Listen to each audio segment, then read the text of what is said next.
Bienvenue dans le 53e suivi de portefeuille. Aujourd'hui, on va aller voir ensemble le portefeuille CELI comme à l'habitude. On va aller voir le graphique du S&P 500 qui est hyper bullish, hyper intéressant à voir. Sinon, ça va ressembler à ça pour aujourd'hui. Donc, si je ne me trompe pas, j'ai reçu un dividende la semaine dernière que j'ai réinvesti. Donc, on va aller voir ça aussi ensemble. On va commencer avec le CELI.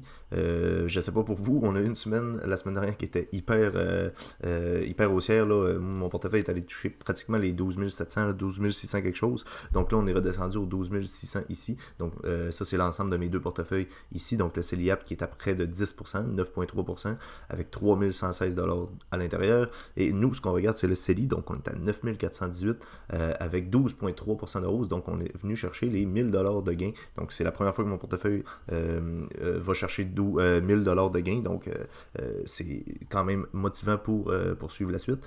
On va aller voir ça ensemble. Donc là, on peut voir que le marché US et le marché canadien ont quand même bien performé les deux. On a Car.un ici qui est, je rappelle, un REIT, donc un Real Estate Investment Trust, donc qui est un fonds papier immobilier, donc tu achètes tes parts de ça, et donc cet ETF-là détient des compagnies qui achètent des immeubles, et donc les rendements en dividendes sont en fait les loyers qui sont touchés, là, donc on reçoit une partie de ça. Et là, on est à 7,2% de hausse, donc si je ne me trompe pas, la semaine dernière, on était à 2 ou 3% de hausse, donc on peut voir qu'il performe super bien. TD toujours à moins 4% de baisse, VDY 2,3% de hausse, VFV et VUN, donc qui sont deux ETF américains, et là on est à 16,46% de hausse, 21,79% de hausse, donc on voit la performance du marché depuis la semaine dernière. Donc là, oui, on va sélectionner juste CELI. Activité, donc il ne nous propose rien ici, donc là je pense que c'est juste une erreur là. C'est de Car.un, donc Car.un justement le REIT qu'on vient de parler, donc j'ai reçu un dividende de ça. Là bon, on va sélectionner tout, on va le voir ici, donc 3,67$ qui a été réinvesti dans Car.un.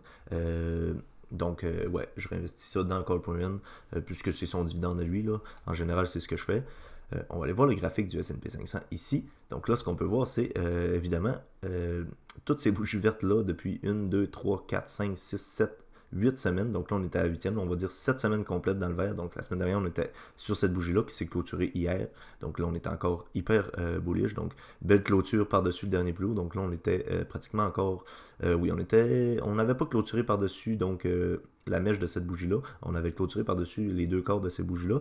Mais évidemment, une grosse bougie qui a clôturé en dehors de ça, c'est super bullish. Là, on voit qu'on est en mini tendance baissière. On est venu faire peur aux investisseurs ici en dépassant... en venant chercher plus bas que notre support et nos deux supports ici, donc la jaune et la bleue. Et là, on peut voir qu'on a réintégré ça massivement donc à l'intérieur. Et là, on est venu chercher, juste avec la bougie de réintégration, on a fait du 6%. Donc ça, c'est assez incroyable. Et si, c'est incroyable dans les marchés boursiers, évidemment. Là. Donc c'est pas la même chose dans les marchés crypto, marchés boursiers, mais 6% pour les marchés boursiers, c'est assez une performance quand même assez incroyable. Si on vient chercher donc où ce qu'on est jusqu'au top de l'ATH qu'on a fait, donc on est à 1,5% de différence, donc on s'en vient chercher l'ATH. On est tout près, là, vraiment. Là, le S&P 500 qui nous avait fait un ATH à 4800 environ, là, on peut le voir. Donc si vous regardez le H ici, donc on va voir le top, là, on est à 4818,57. Et là, le plus haut qu'on a fait ici, c'est 4745. Et celle-là, 4745. Donc, on peut voir qu'on est tout près d'aller chercher un ATH, donc super positif. Je continue à réintégrer, évidemment, dans mes portefeuilles à chaque début de mois. Pour ceux qui suivent mes portefeuilles, vous le savez, je mets 300 dans mon CELI à chaque début de mois. Donc là, on est pratiquement à 9400. Donc si on stagne à ce niveau-là, donc dans 2 mois, avec deux autres intégrations de 300, on va atteindre les 10 000. Donc c'est le premier objectif de ce portefeuille-là.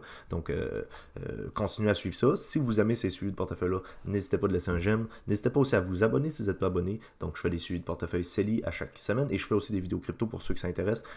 Donc c'est tout pour ça. N'hésitez pas aussi à laisser un commentaire si vous avez des ETF, des actions que vous aimeriez que je parle ou que je considère. Donc moi ça m'intéresse quand même. Peut-être intégrer dans mon portefeuille le XQQ, genre, je sais que quelqu'un m'en avait parlé. C'est un ETF quand même qui me plaît, là, le Nasdaq 100 là, avec les technologies, là, évidemment. Donc pourquoi pas. Donc c'est tout pour ce suivi de portefeuille-là. Prenez soin de vos investissements. Bye.